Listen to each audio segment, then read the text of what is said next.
All right, welcome back to the show, everyone. Today we have on the show Daniel Wood. Daniel is a property funding expert and he specializes in raising funds and has identified 25 different sources of capital that you can use to fund your own property deals. And I'm looking forward to digging deep into that.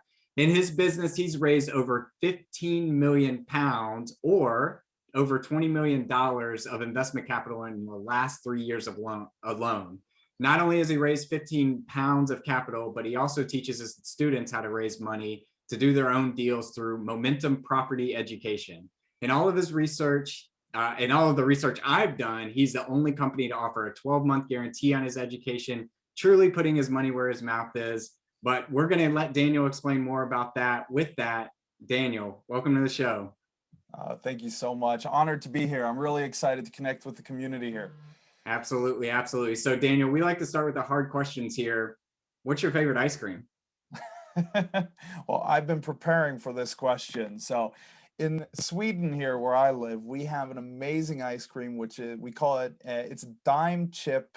It's like chocolate chip ice cream, just that the chips are dime, and it is phenomenal. And since you live in Sweden, do you just go like scoop out your own snow and throw in the chocolates and make it yourself? Well, luckily it's not that bad. You know, we're not polar circle. I lived in the US for a while when I was a kid, and when we got there, everyone came up to me and was like, dude, how do you pick up girls in Sweden? I'm like, well, what are you talking about? He's like, we talk to them. He said, well, yeah, but how do you get past the polar bears? What? First off, wrong pole. Second off, we don't have bears, we don't have penguins, we don't have things walking down the street. It's just like anywhere in the world, just sometimes a little bit colder. Yeah. Well, I'm in Tampa today and it's like 81 degrees and perfect spring day. So I don't envy the cold weather up there. Right, yeah, cut that in half and you got what we got in Sweden. Well, tell our listeners, what's the scoop? What do you do today? Well, so my specialty is international property investing, what's great about it is I'm actually not there finding deals. I'm not negotiating the deals. I'm not doing the project management. So I've been able to focus on these other areas, as you said, funding deals. So I get to work with all the fun stuff. We get to do the due diligence, we get to pick our deals, do our strategy, and then go out and raise money. So we identified through the past decade, we've identified 25 different ways to raise finance to fund our deals. And that's outside of like mortgages and, bridging or creative financing for deals, seller financing, all these fun stuff. These are 25 ways to fund a deposit on a property deal, which is really, really exciting. And through that, I mean, we had a long journey in property, and we'll talk more about it. But thanks to kind of the way our journey turned out, we were able to start teaching others. A lot of people started reaching out, asking us, you've built a successful international property portfolio. Can you teach me? And originally, we actually said no. And I say we, it's me and my wife, Gisela. We run everything together. But our initial reaction was no, we did this to spend time with our family, chill out by the pool.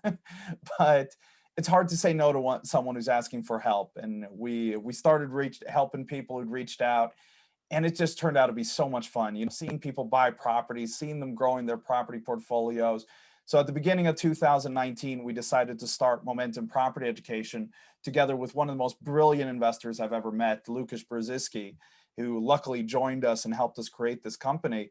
And just last year alone, 2020, pandemic, everything, our clients bought well over 5 million pounds of property in that year, which is really cool considering that our first clients just came in 2019. So they've had a good quick start, starting to build portfolio. And we expect about 15 million pounds worth of property deals for our students this year, which we're very excited about. That's huge. I mean, just rough calculations, that's like $7.5 to $8 million worth of real estate transactions in the middle of a pandemic. So that's amazing. Tell us where your real estate journey began, though. Tell us about your first deal. How did you get involved in real estate? Well, so in Sweden is not let's just say it's not a typical investment environment. Let's just say that, and especially property. It's very heavily regulated. It's not easy to get in. It's kind of the thing, if you have $1 million of cash, you can do very well in Sweden. If you have less, there's just no real entry into the market. So it just never was on my radar. But I was always keen on, finding new ways. But I was an employee. No one in my family had a background as entrepreneurs or investors, and I was working as a consultant for these two young guys who just started their own little business, and they'd hired me as a consultant to help build that company.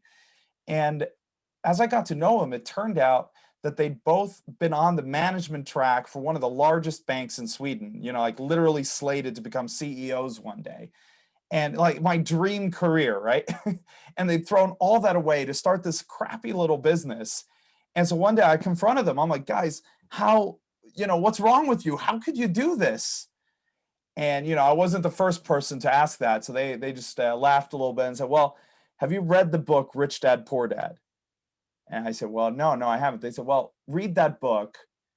And if you still have that question, come and talk to us. I said, fair enough. And I'm sure a lot of the listeners here to your show have started the same way. And I read the book and I was blown away, right? I'm like, I get it. I understand. They left the ladder and now they own the ladder. And obviously in the book, they talk so much about, the journey of owning property and getting that rental income. And that's what got us inspired. But we looked at the Swedish market and we are like, this is not going to work. And we looked around the European market and we identified Spain and the United Kingdom as the two top markets in Europe. Spain very much based on the tourism industry, which we felt was, it's just a little too shaky a foundation. So we said, all right, the UK, you've got tourism, you've got a strong economy, you've got a stable economy, you've got a superpower. All right, we're doing the UK. We got ourselves a mentor. We started our company in the UK. He connected us to a bunch of people, and we promptly got ripped off for about 400,000 pounds. So, so that's the start of my journey. Yeah, 400,000. So say $600,000, almost all of it investor cash. I'd mortgaged my home to the hilt, and taken out every piece of saving I could, which finally turned out to be about $120,000, $150,000.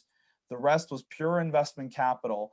And, while we're going through this, deals are falling apart. My accountant calls me and says, Daniel, it's time to bankrupt your company.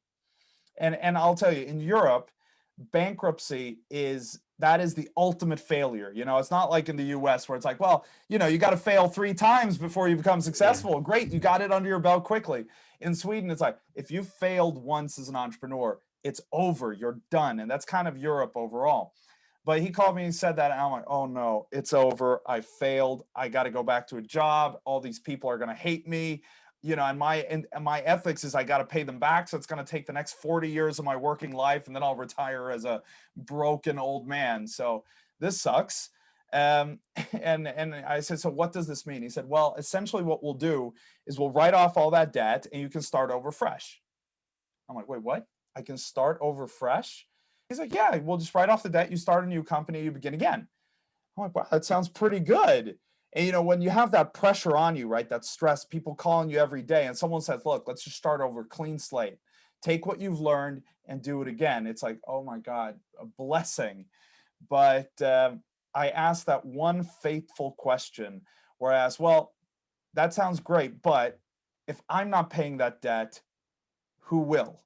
And he said, well, I mean, your investors are probably never going to see their money back. And I realized what he was saying. He was not asking me to start over. He was asking me to throw everyone else under the bus, and then I could go off.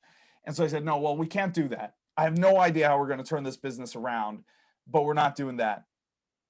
And that was when we've been blessed so many times. We've been so lucky. Yes, we were ripped off for 400,000 pounds, but we've been so lucky because we came into a connection that allowed us to do an event and host Kim Kiyosaki in Sweden for an event, one of the authors of Rich Dad, Poor Dad.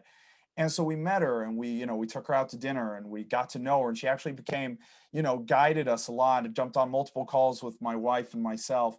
And she just gave us so much advice, how to restructure that debt, how to restructure the deals, and then how to go out and do new deals. And over the next following years, we were able to do a bit over 100 property deals. And like the volume of quality deals then could compensate for those initial bad ones. And we were able to turn our business around. And that's where that last kind of little blessing in disguise came is, if I'd just done this with my own money and lost that money, no one would have really noticed this journey. But because I'd brought on investors, because we'd gone through this journey and kind of publicly, when we did turn it around and we proved our ethics that we were paying people back and that we, had that integrity, what happened was people started reaching out. People were like, wow, you've actually done it. You've actually become successful. And it wasn't just me claiming, it was actually me proving. And it was this little public spectacle. And that's what led to Momentum Property Education finally becoming a business. So I mean, I wish Momentum had existed for me because it would have been so easy. But because it didn't exist, I'm glad what happened to us because now we could create this business that we're very, very proud of.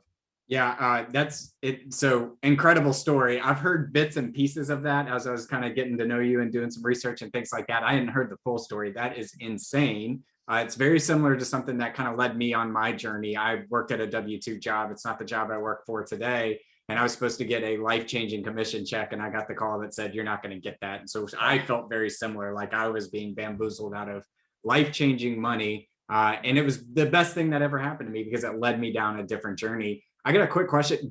Any of those investors in that first deal with the 400,000, are any of them now repeat investors? A couple of them are actually now coming back and looking at it, but well, I mean, I think what happens when you go through that, and important point here is that these were not experienced investors. These were very new investors. It was for many of them their first investment. And so for them, again, the European, like I failed, I did not do my job. And I think it's taken a long time for the kind of the ethics part of it, the fact that I didn't just bankrupt my company to kind of come in, because obviously they were expecting all this profit and they didn't get all that promised profit. They got their money, right? They walked away without a loss and in some cases a bit of profit. So when they then now, a couple of years later, emotions have kind of gone down, they look back and go like, wow, that's actually pretty good, all things considered. But when they're right there, I think you got to accept that you're not going to be the good guy, even if you're trying to be. And that's okay. Over time, the ethics will win out. And I'm sure there are some that still don't appreciate what I did, but I know that I acted from a place of integrity. And I think that's the important thing. And that's what allows me now to go out and raise new money with confidence because I know how I treat people. I think giving them their money back is bending over backwards and doing the right thing from an integrity standpoint. And I like to tell people it's not necessarily that I can stop bad things from happening. You can't predict the world. I can't predict the world. It's the matter of how we react when those bad things happen that changes us as people. Anything you learned from that experience and red flags that maybe you could avoid in the future or anything like that that you can share? Yeah, absolutely. I mean, for us, since we are internationals, what we do is, we're not there crawling through properties. We're not there project managing the deal. One of the big problems was my mentor, he neglected to tell me how to actually project manage a deal because for him, it just wasn't a concern. He invested, he had his office and then everything was in a walking range around his office. So every day at lunch, he would take a walk and he would walk by his ongoing projects. If the builders weren't there, he'd send them a text like, hey guys, I see you're a little late. Are you on the way? And, they would answer, yeah, of course, we're just running late. We'll be there in 5 minutes. But if you hadn't sent that text, do you really think they would have been there? Mm-hmm. And that was the thing is because we are international, a lot of people felt, they could take advantage of us and they did. And that's where it really comes down to building a proper team and having the right people. So what we do in the UK, they're called sourcing agents. In the US, the equivalent would be a wholesaler. Mm-hmm. So what we do is we use wholesalers, but they have to provide the whole turnkey solution. And they actually have to be good at it because there's a lot of people who claim to do that, but there is a difference. And so we have 5 criteria now that we look at. The first is we only work with people who have a decade's worth of experience. They were through, the last crash or at least came in right after. They've experienced some ups and downs. They've done a lot of deals. They are a professional wholesaler in that they've now expanded and they actually have employees. Now, that doesn't guarantee that you're good at what you do, but it does prove that they have recurring revenue, meaning either you're talking to an amazing sales rep who's just burning people, scamming people one by one, or more likely, he or she has recurring clients that keep coming back year after year and buying more property. So that's a big, proof. And it also means if they get sick, they have a team that can back up so your deal doesn't go south. Next, you got to make sure they have all the relevant insurances, licenses, whatever it is in the country you're investing in. You got to make sure that they have that. Finally, you got to know that they have that turnkey solution. They have the local team. We prefer if they actually own the local team, right? They own the management agency or lettings agency, as we say in the UK. They own the building company. They have this in house, or at least they have a project management firm. And for everything they don't have in house, they have partnerships that will come in. And then the last part is really researching their reputation. And that is surprisingly easy. We do two things. We ask for references. And because we've been networking a lot, I know most of the people in the UK, the different like education company owners in the UK. I do clubhouse events with them, weekly. So we kind of know each other and we kind of know everyone who's in the market. So that makes it very easy to me to ask for a testimonial from someone I know, right? Like say, look, tell me 3 people I can call, and then I can make sure I know one of these people and I can call them as a friend. But if you don't have those connections, still ask for the testimonials. But then what you can do is you can also go to like the local networking meetup group of property investors and just kind of go like, well, this person, is this a good wholesaler? And what will probably happen is if they are good, the group will say yes. If they're not, what probably will happen is that everyone will come and say, no, they're no good. Come and work with me instead. And that's where it's hard. The sharks will start circling. So you got to be a little careful about it. But really going through that due diligence, Googling them, stuff like that, it does give you a lot of info. One thing I love about your education material is you're in Sweden, I'm in the US, you're international, I'm more local to the markets I serve, but your principles apply regardless of where you are.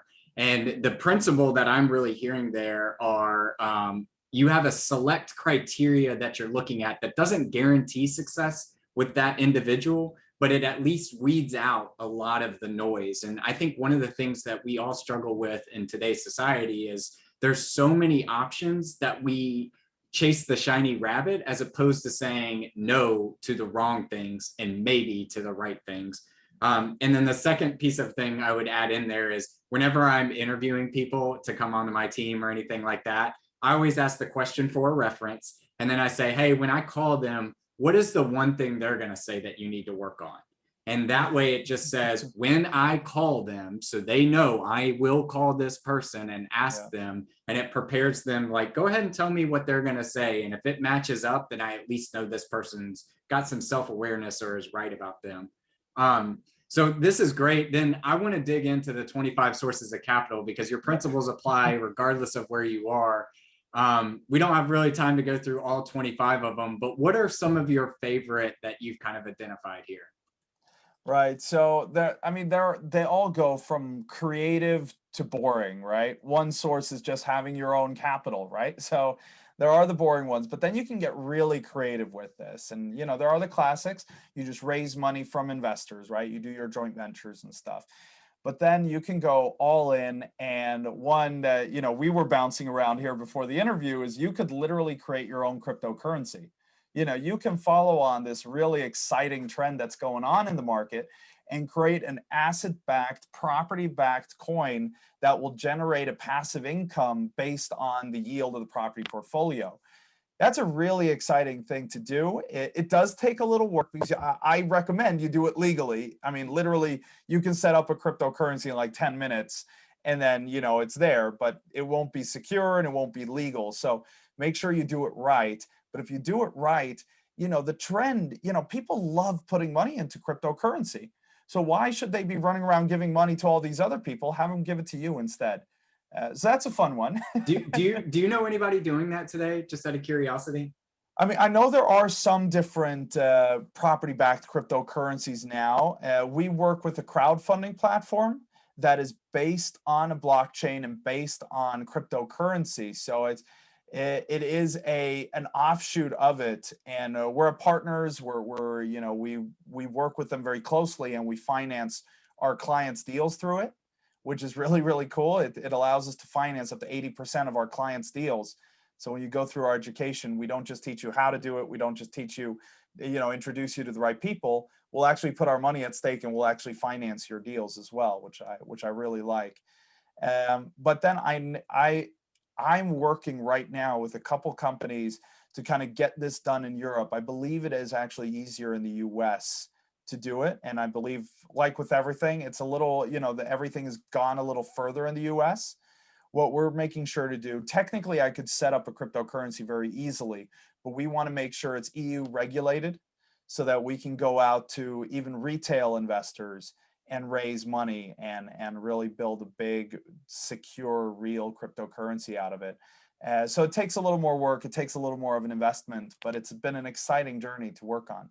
I'm super excited to see how you guys progress in that because if you think about it, the US dollar is just based off of the fact that you have faith that somebody will accept that. Whereas if you develop a cryptocurrency with property backing, it's at least, hey, this property secures that coin. So there's something behind it. Well, it becomes like the new gold standard, but that actually generates a cash flow. Mm-hmm. It really is. It really is a cool concept, and I know people are working on it. So, what's fun about these sources of income is you don't have to be innovative. All you got to do is look at like what are other people doing, and then copy paste, and then put your little spin on it. What makes yours unique? You don't have to reinvent the wheel, and that's what's so cool about it. And so there's just so many ways you can go about it. Yeah, I want you to tell the story of calling businesses because I think that's a super interesting story that a lot of people who are looking to get into real estate who have no money, this is a great solution for them. Yeah, this is a funny story, and it really does prove that anyone can sit down and do this because this was my second job as a 15-year-old kid. I was hired as a telephone sales rep. Yes, I was that guy. But what was cool was the job I had was calling people and inviting them to come to investment seminars. So it's an ironic, full circle. Now I'm the person, leading the seminar, but I that was my first job, was calling people and booking them to investing. And what happened was I turned out to be pretty good at it, shockingly, right? But I got quickly promoted from the, calling people and disturbing them at dinner to actually calling businesses. And so as a 15-year-old kid, I'm sitting there and calling CEOs and CFOs of large companies. I call them up and go like, hey, I'm Daniel Wood. I work for this company. And I want to invite you to this seminar because I imagine and believe that you're mismanaging your corporate cash accounts. As 15, you were doing that. As a 15-year-old brat, barely got my voice changed, barely hit puberty. And I'm calling the Swedish equivalent of a Fortune 500 company and going, hey, you guys are not managing your money right. Let me explain to you what you should be doing. But it worked, because they knew that, because a company, what they'll do is they'll be putting their money into three different parts. They do their payouts to the investors, they'll pay out their dividends, they reinvest in the business, and then they try to manage their money. And what happens is you have the people in charge of this, it's the CEO, and the CEO is mainly working on, reinvesting into the business. The CFO is very often tasked with handling the owners, so they're working on the dividends, which means the cash account, where a lot of money ends up, in some companies we're talking millions, in some companies we're talking billions of dollars sitting there in a cash account, as you mentioned before, Matt, making like 0.25%. That's a 0.25% per year. And there's no one in the team that has the time and opportunity to manage that money, especially in a smaller company. And so that money just sits there. And now I was calling as a 15-year-old kid and telling them, you're not managing this right, come to a seminar. Imagine an adult calling them and saying, hey, I have a solution for you. Come and sit down, let me take you to lunch. If a 15-year-old kid can do it, a grown-up can. And what was great was I learned, I didn't even know what we were pitching at these seminars when I started out. That's how easy, relatively easy it was to book these meetings. It turned out that they had, your regular assets, right? They had their, their stocks, their bonds and stuff, but their flagship product was property investing. Yep. And they had these companies invest in their property portfolio, and they had a property fund. So I was literally raising money for a property fund as a 15-year-old kid, calling companies. So if, I know how scary it can be to do these things, but remember, if you are older than 15, period, you are in a better situation than I was calling, and I was successful, meaning I know you can do it and you can raise money, and companies need help with this. So that's just get 3 companies to give you their money, and imagine their entire staff are now working to raise money for you. They're working to make sales, and that part of that money will go to your property portfolio. 1, 2, 3 companies, that's enough to make your property portfolio forever. Yeah, I mean, that's definitely something that's twirling around in my brain on the number of different entrepreneurs that I own that probably have cash accounts that are just sitting there. And if you don't think this is a good strategy, I'll give 2 examples that kind of come to my mind when you were talking about this. Did you know Airbnb got started or had secured like startup cash by selling cereal during the Democratic convention out in Right. I heard Colorado? that. Yeah, I remember Yep. that. Yeah. Yep, they were trying to get money for their idea and they were cash light. So what they did is went out and sold cereal. And I'm saying that to say a point that a lot of businesses will look at this as an opportunity to diversify away from their main source of income to stay afloat during bad times. Another example that comes to my mind is Walt Disney. Like, we think of Disney and Disney World today, but back in the 40s and 30s, Disney was just a movie studio. And then they went out and bought these huge acres of land in Florida and created a theme park out of it. That is real estate. That is property. They had to find a spot for that cash. So that's really interesting. Have you been successful with that strategy today on raising money from properties for your funds that way? Honestly, I haven't needed to use that strategy yet. Yeah. So that's the thing with the 25 sources. What I love about having them all is that what I do is I keep getting deals coming to me, right? And then I keep having these sources of capital. So what I have now, I'm again, blessings, abundance. I have a funding line where they've basically told me that they'll fund any property deal I have as long as the deal is good enough that I can refinance and pay off that mortgage. Yeah. So I have 100% financing on as many deals as I want. We're aiming on buying 20 larger properties this year using that funding line. So I haven't needed to go down each one of these routes. Yeah. But that's the thing is what you want to do is you're always looking at which one of these sources can I access right now? What are the terms? Because that's always the point. What are the terms? In my case, I have pretty cheap money, but the deal has to be amazing because I need to get a full cash out to pay them back. So I can buy 20 amazing deals with this source. Then I'll look at other sources. So I got a lot of JV partners. So I have a partner now in the next coming months. He's coming into a couple tens, 20, 30 million dollars, and he wants to put a lot of it into properties. So I'll help him. So, and then I know, again, he will have a certain set of terms.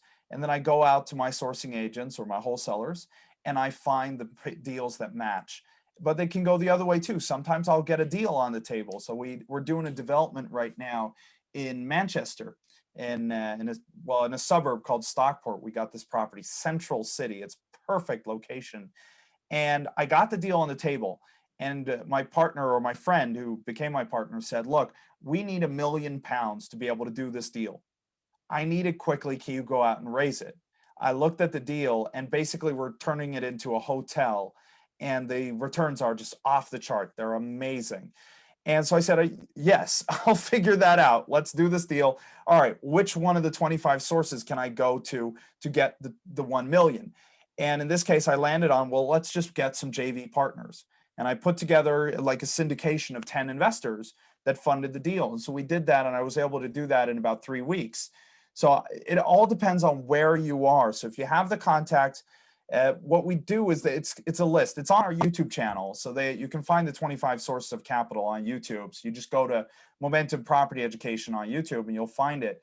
And we'll walk you through all of these. You can go through them. They kind of vary in kind of complexity, difficulty, creativeness, excitement. And so you just look at like, what is the easiest, what is the most low hanging fruit right now? And I've had for years, I've had in mind, like, right, I'm going to set up a call center just like the one I was working in, and we're going to call companies and we're going to raise the money, but I just haven't needed it yet. So I haven't put in that effort. But if you want to grow quicker than I am, which is awesome, if you want to do even bigger deals, that's a brilliant route to go down. If you want to combine that with starting your own fund, which is something we're working on right now, then that works even better, because then you have a fund, and if it's regulated, it looks serious and it looks good, and it makes it even easier to get the investors in. So that's something that probably, if and when we open our fund, we'd probably just tack on a call center and then do that strategy, because it would be so efficient. Yeah, I would encourage everybody to go check that out on your YouTube channel, because at the end of the day, you might not start your own cryptocurrency, but what I find is that by listening to things like that, it just opens my eyes to the creativity of how to do a deal. And I like to say that people are saying right now that deals are hard to find and that no one's making money, my market's too expensive and things like that. I think because they're only looking at, I can only do a deal this way. And really, if you expand your knowledge on what a deal looks like, how you can structure a win-win for everybody involved, then all of a sudden you start seeing deals everywhere. I don't have a problem with deals, not finding enough deals. I have a problem with too many deals that I can't go do myself. So I would encourage everybody to go check that out, if nothing more than just to expand your mind and the creativity behind doing deals. And I'm sure the people listening here, brilliant as you all are, you're going to come up with other ways to finance deals, which is really fun. You know, these are the 25 ones I've spent a decade finding, but I'm sure there are dozens and dozens and dozens more ways to do it. And that's the fun thing too, is you can start combining them, right? Create your fund, start calling companies. You can do joint ventures. You can use a crowd fund. You can do these different things. And then you can create synergies in between. And it becomes, you know, there's so many different ways to go about it. Yeah, I want to switch gears on you real quick, because I talk to a lot of investors that are just on the beginning of their real estate journey, and you have your three common mistakes that most investors face when they're getting involved in their first real estate transaction. Can you walk us through those three common mistakes, and then maybe we'll ask a couple questions around that? Yeah, sure. Absolutely. That's a brilliant question. I love that you ask it. No one has asked me that for a while now, so I got to remember my mistakes. But we actually learned this from Kim Kiyosaki when we met her. She talked about them. So the first one was, or is, I should say, is mindset, right? And when she talks about mindset, it's not the hype, it's not the excitement of it. The it is the understanding of that whatever you do, you know, you're going to have challenges and setbacks, and probably when you go into this, the world is not going to cheer you on, right? When you tell people I'm going to be a property investor, they're going to go, you're nuts, that's not going to work. That might work for rich people, but that does not work for you. Or if that was such a good idea, why isn't everyone doing it, right? And then when you fail, because you will face setbacks on the way, and I mean, I got ripped off for $400,000. What do you think everyone was telling me at that point? Yeah. Well, I told you that crap wasn't going to work. Well, what do you think they're saying now? Now it's a different tune, but it took me a decade to change that tune, right? So that's one part. So just having the mindset to overcome other people's opinions. So that's one big mistake a lot of people make, is they let that outside opinion hold them back. Let me ask a question. Do you do anything from a mindset standpoint that kind of helps you develop that? Because I believe that's a muscle. I believe that Yeah. can get calloused over and that you can build that grit. Do you do anything specific to kind of help build that right mindset? Well, I think for me, I mean, I was always in sports, and so I always had that kind of competitive edge. But I think the big thing was when I was 17 years old, 17, 18, right around there, I was working in my third job, my first, if you say real job, that I was working full time. And the company saw that Brian Tracy was coming to Sweden to hold a presentation, and they got us VIP tickets, and we went, and that was my first introduction to personal development, anything of this, and I just went crazy. I read every single book he'd written, and that's like 30 books. I watched all of his videos. I bought these really expensive like seminar DVDs for like $100 a piece, and I listened to every single one of them. And what I kind of compilated a lot of things from it. What I did was I set a goal So I printed out a piece of paper that I put on my mirror at home, and it had this gorgeous picture of, you know, like a beach in the Maldives. And that was like, that's my future life. That's where I'm going. And then I had, you know, I had my goal. Like I am, you know, I am financially free. I have, you know, this much money, and I have this kind of lifestyle, and I'm this happy by the date, right? So it was all these things. And then I had this mantra that I would do. And I actually, it was really funny. I did this with my old sales reps when I was in a sales team, is every morning we would do this mantra. We would say, I like myself. I love my life, or so I love my work. I'm going to be happy today. I've updated it to I love my life now, but it was I love my work. I'm going to be happy today. I deserve it, and I can do it. And so I would say that 3 to 5 times every day. You know, I like myself. I love my life. I'm going to be happy today. I deserve it. I can do it. And it's Brian Tracy said it so well. It's like your confidence is like a balloon. And every time you say, I like myself, it's like you're pumping that balloon. I love my life. I'm pumping that balloon. I'm going to be happy today. Yes, I am. I deserve it. I can do it. And it just pumped me up. And I did this literally for years. And I don't do it every day anymore, because I have that kind of base confidence now. But it really put me in, like, you know, it programmed my inner voice to be that I'm actually pretty good at things. The results aren't always there, but it's, you know, I'm still good.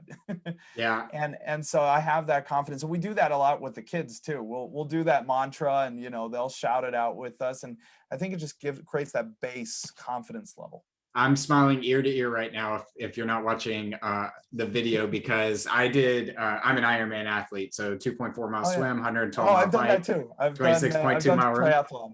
We'll have to nerd out afterwards. But I remember specifically my first one, the marathon starts to get tough, and you go through some dark, dark places. And I just kept saying that you are a champion, you are an Ironman, you are a champion, you are an Ironman. Oh, yeah, And I well must have done. said that for like 5 miles. And it's amazing. It was the first time in my life when I realized that positive self-talk can influence your actions and the way you feel. And it felt really foo-foo to me until that moment, and I saw it in action. So I'd encourage everybody to take your advice Oh, I there. definitely agree. I was doing a triathlon. Let me just another triathlon story. My first one, it was a half Ironman, and I learned that I was horrible at the bike. Yeah. So when bicycling, everyone was passing me. Like literally, I was good at the swim, and then we got to the bike, and, you know, hundreds of people were passing me. And, you know, we've been going for what feels like hours. I'm dying there on the bicycle. I just want to give up. Everyone keeps passing me. And now it's been like 5 minutes and no one's passed me. And I'm like, well, you know, that can't be good. And I turned this corner, and I could see for about 2 miles behind me on, you know, on the path, and there isn't a single bicycle in sight. And I'm like, oh my God, I am last. I am now dead last in this competition. And it wasn't a professional competition. Everyone was rookies like me. And I'm dead last. And I just want to give up. I just want to, like, at the next checkpoint, I'm throwing my bicycle away. I'm never getting up again. And I kept going. And I got to that, you know, to that checkpoint. And I just said, all right, I'll just go a little bit more. And I kept, you know, kept that self-talk, like I can do it. And then people started passing me again. And it turned out I wasn't last. I was just, you know, these people caught up another 3 miles to catch up to me. And then I got to the run, and it turned out I'm actually a really good runner. So I got to pass everyone back. Oh. You know, I passed a couple hundred people back on the run. But, you know, sometimes in life, that's how it is. You know, you start out really well. You start out exciting. I think it's Robin Sharma says that in the 5 a.m. club. You know, change, it's, what is it? It's hard at first, it's messy in the middle, and glorious at the end. And that's really how my first half Ironman was. It was a horrible journey until the last leg of the run, and it's like, I am almost there. And you get in, and it's like, oh my God, I've done it. I'm done it. Yeah. And I think that's what your investment journey sadly often is like. Now, our students have had a very good journey comparatively, but still they'll have setbacks. You know, I teach them every mistake I made, I put on the table, and we show them off so that people can avoid them. But everyone is so creative that they come up with their own ways of making mistakes. Yeah. Yeah. So I Well, think so mindset is one. What's the second mistake you see a lot? Yeah, so the second one is just the lack of action, right? Because without action, no results. You can have all the knowledge in the world, but if you don't take action, you're just not going to get the results. So that's a super super key. And the third one is really just that trying to do it by yourself, right? Because, that was one of the mistakes I made. I tried to do it by myself, and then a lot of people, you might start by yourself, you'll make mistakes, and then you go off to find a mentor. And that's what I did. But then I found the wrong mentor, right? So he guided me into a lot of mistakes. It wasn't his fault. He was a great guy. He's actually the godfather of my middle son. So I mean, I love the guy to death. But he didn't know my journey because he was a local Brit investing in his local area, and I wanted to invest internationally. Yes, it happened to be that area or that country, but it wasn't the same thing. And that misalignment cost me 400,000 pounds, or about $600,000. So you really got to make sure you get the right mentor, the person who's done the same journey that you're looking to make, face challenges, face setbacks, overcome them, and now is successful. Yeah, that's one of the things I love about real estate is it really is a team sport. And I think, I mean, I've been on this journey now for 5 years. And at the beginning, I was able to do a lot by myself. But at a certain point, you can't scale past your own limitations, whether it's W-2, family responsibility, Ironman training, and things like that. You just can't know everything about everything and be everywhere. So it is a team sport. Any advice for somebody out there trying to develop their own team or meet their own team or find their right mentor and things like that? Yeah, that's where it gets tough. I think you need to do some study first. So that way you'll be able to recognize if someone knows what they're talking about. Because if you don't know anything about property, if they start using buzzwords, they start talking about, yeah, we're going to do these lease options or seller financing, and then we're going to use, 25 sources of capital to fund the deal, right? We can throw out these buzzwords. That doesn't mean we actually know what we're talking about. But if you know property, right? If you know the process of doing a property deal, one of the things we give everyone, even those, you don't have to pay us, you take our free introduction course, we'll give you what we call the getting started checklist. And it will walk you through every single step you need to take to go from starting out to buying your first property. And just knowing that means that if someone starts talking about how they're going to do deals and they're not following these steps, that, wait a sec, they probably don't actually know what they're doing. If they want to do things in an opposite order, it's probably because they've never gone through the order before. They haven't gone through the process. So the more you learn, the easier it will be to spot the people who aren't trusted. But then it's really the same thing getting a mentor as getting a wholesaler or sourcing agent. Go back to the five criteria. Get someone with 5 years of experience or 10 years of experience, built a team, got the licenses, the insurances, have all the contacts and connections you need, and then have a great reputation. If you can find someone who can fulfill those five things, well, then you're gold, then you're fine. Yeah, I'll give you a shameless plug there because I went and downloaded that easy start checklist just to Oh, you kind of did? get Oh, a that's so basics cool. of your knowledge and things that you're out there teaching. And again, I'll shamelessly plug again. One of the things I absolutely love about the education that you teach is even though you're international and even though you're in Sweden and even though you're investing in the UK, these principles apply everywhere, right? There might be some local laws that depend on zoning and Airbnbs and things like that. But the essential finding good team members and the checklist, it's all the same no matter where you are. Yeah, and I mean that's one of the steps is go make sure that you know the local laws and regulations. So we don't in our introduction courses, we're just teaching you the overall principles. Then when you get further with us, then we're talking about, well, Article 4 area in the UK and how you do this and how you do that. But in the initial startup, it's just about understanding those principles. I really appreciate that, Matt, you saying Yeah. that. Yeah. So let's switch gears into our last round here. It's the same 5 questions we ask everyone. I'll start with the first one, but I think I might know the answer already. What's your favorite book? Well, a book that's changed my life, it's hard to give you something else. I mean, Rich Dad, Poor Dad is amazing, but I will, because I've already mentioned it, I'll give you another one that I do think everyone should listen to. And it's Snowball.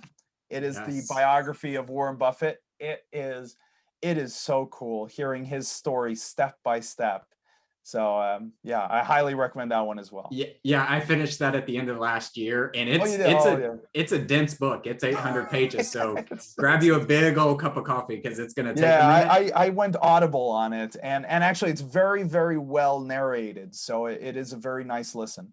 I think one of the things I love about that is it's like I'm a finance guy and I found it interesting enough. And if you're not a finance person, I feel like they do enough explaining of some of the tactics and things that he was doing. So entry level to advanced, it's got something in there for you. Yeah. Um, the second one is I believe that you are the person I believe the person you are 10 years from now is a correlation to the things you do every single day. What is something that you do every single day? That is such a good question, and there's so much, right? We have so many habits, but we'll go to is maybe my morning routine because I think that's where most of the day starts. So my alarm clock rings at 5 a.m. So like I mentioned before, the 5 a.m. Club by Robin Sharma. I roll out of bed. I will, I'll drink a tall glass of water, rehydrate. And then what I'll do is first I always tend to check my to-do list. I have a system that makes my to-do list show up automatically. I'm not supposed to check that first, but I can't really help myself. So I'll always do that, take a look at it, see what I got planned for the day. And then I go into my workout. So I have a health, nutrition, personal trainer coach. I call him my health guru, Joe. So he helps me out with, I have a tailored training. So I'll do that morning training. And then as I'm getting done, that's when the kids start walking up. They wander into bleary eyed into the living room. I start cooking them their breakfast. And they usually will turn on some music. And so I have a playlist with like classic Disney songs, right? So we'll listen to like DuckTales and, the Lion King songs, and we'll sing and dance to that. So that just puts me in that mood, that energy. And then we get into the day. Then I know what I got to do. I take my to-do list. I go from start to end, and then I get some time to spend with brilliant people like yourself. Yeah, I love the Miracle Morning, the book and the concept and capturing that first little bit of the day. So I'm glad you went There's into so that. many that promote that too. I mean, I was on Entrepreneurship on Fire, a great podcast. He talks a lot about, Miracle Mornings, the book. The Compound Effect talks a lot about, the book ending of the day. I love the 5 a.m. Club. I think it's a brilliant book about that start of the day.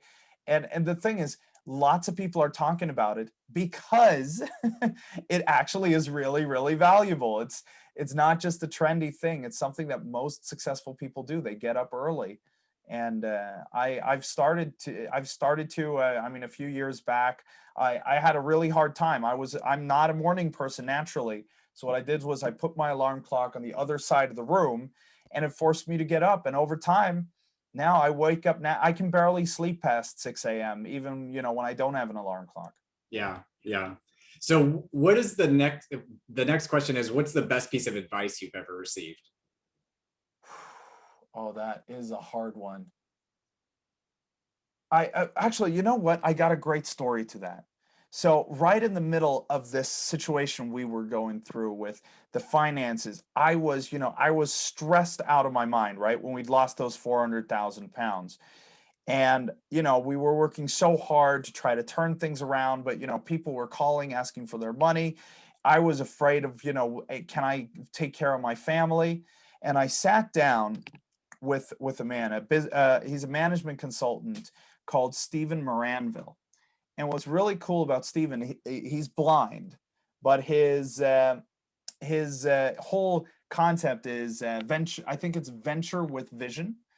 And it's so cool when you sit with him because it's like he sees your soul, right? He can't actually see you, but he sees into your soul.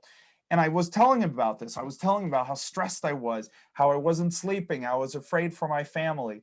And he just looked at me and he said, Daniel, I understand, but I want you to know something. I want you to know that you are the type of person that you will never let that happen to your family. You will always figure it out because I know you can, and you'll be fine.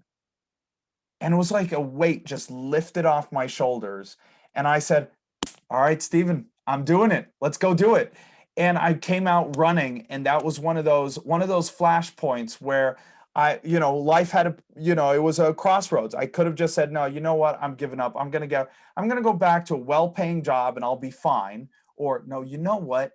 I'm going into the next gear and I'm going to have this life that I want for me and my family. And Steven said that. So I think that was one of the most powerful things, just have someone look at my soul and say, yes, I believe in you. Yeah, sometimes the best piece of advice is really just the time when we hear it more than anything, and the It time when we really can is. receive it. It really, and sometimes, people have said that to me all my life because I just happen to know a lot of good people. But that was when I really needed to hear it. So it was one of those, when the student is ready, the master will come kind of kung fu moments. I've got a Teenage Mutant Ninja Turtles in my mind right there. Yeah, it was really one of those. What is the thing that you're most proud of in your life? I want to say my kids. So I got a 3-year-old, a 5-year-old, and well, he's 7 now, but he will have turned 8 by the time the show comes out. And they're kind, they're helpful, but what's been really fun is they've just started playing hockey. So this season they all three started playing hockey together. They joined the same team. None of them could skate, so it was just so embarrassing. We sitting up there watching them, and they're all just falling over, and all the other kids looked like they've been born on the ice. And now 4 months later, they're out there and they're scoring and they're playing so well. And they're some of the best kids on the field. I've been roped in as one of the coaches. So I'm now helping, all the other kids, but also I have an eye on mine. And it's just been so fun, not just because, they're having the results, but seeing their confidence grow with it. Seeing, they couldn't keep up. And now they're going like, oh, I'm the fastest kid out there. I can do it. And they've really gotten that I can do anything mentality now because they proved it to themselves. And I think that's been one of the coolest things that I think as a parent you can ever see is your kids not necessarily succeeding in the outward results, but feeling the pride of having success or in themselves, right? Yeah, I had a friend that just had a baby probably 2 months ago. And Oh, that's one of his things he said to me is like the blissful ignorance of kids just puts everything in perspective of what's important in life. yeah, no, it's so easy to say, point to my own, like we turned around a failure. We built the portfolio. We became financially free. We're actually the founding investors in a golf resort. We have an education company. We can now fund our students' deals. All that is really cool, but it kind of pales in comparison. And at the same time, it's something billions of people have done and will do. I'm not Yeah. special in any way, but it's still the most amazing thing I've done. Yeah, you're still not the fastest skater on your kids' ice skating team, though. No, no, they're already faster than me, those guys. Our last question is if you could sit down and eat a bowl of ice cream with anyone, dead or alive, who would it be and why? All right. So my spontaneous one was I want to just sit with my family and do it, but I'm gonna give you a little more fun one. I think it would be to sit down with it would be either no, honestly I think it would be Tony Robbins. I think I'd choose to sit with Tony Robbins and really get into kind of the nitty-gritty about how he builds his companies, how he's managing 12 companies right now, and the lives he's changed across the world. And we're trying to do that. We're coming, he comes from a personal development side. We use a lot of personal development, but we're coming from the investment kind of financial side. But it's like the wheel of life kind of exercise. He works on one part of it first, your health and wellness and energy. We're working on the finances, but it all ties into this circle of life. And so I would dream to have the kind of global results and global effect that he has. So yeah, sharing a bowl of ice cream with Tony would be pretty cool. As healthy as he is, I don't know if he would eat the ice cream, but if he did, you would have to have a lot of it because that man is huge. Yeah. Uh, Well, but actually, though, that's a funny story. We actually run his events in Sweden for Success Resources. So I actually speak on his behalf a lot. And, he was doing the last UPW he was doing before the end of, the pandemic came. And we were there with a bunch of our clients, and, I was hanging out with Success Resources and stuff backstage.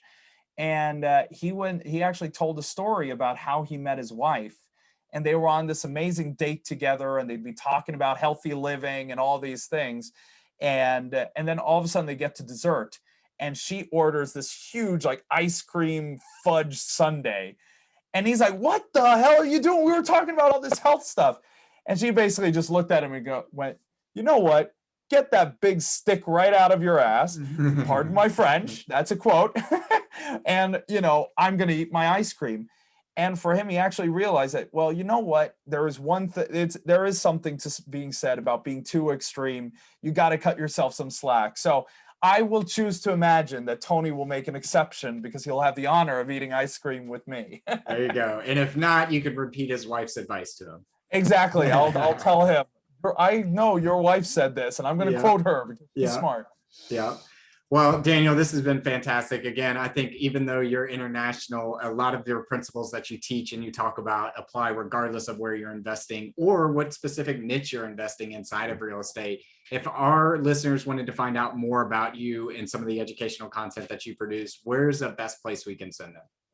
I appreciate that. So, there is always our Facebook community, the International Property Investors on Facebook. There is our YouTube channel, which is where we have lots of videos. If you want to get pretty much everything we talked about in this episode and, everything we kind of had to skip over, you can go to momentumgift.com. And we have a 2-hour introduction to property investing. It's the 3 simple steps to property investing and the 3 most common mistakes new investors make and how to avoid them. And from there, you'll get the getting started checklist, and you'll be able to access a 25 source of capital and everything else. So I think that going to Momentum Gift is really the best place to kind of enter our world. Awesome. We'll leave a link to that in the show notes, but thank you so much for your time. I know it's late over in Sweden, so thank you for being flexible, and look forward to having you back on the show sometime soon. Thank you. I appreciate it. Thank you so much, Matt.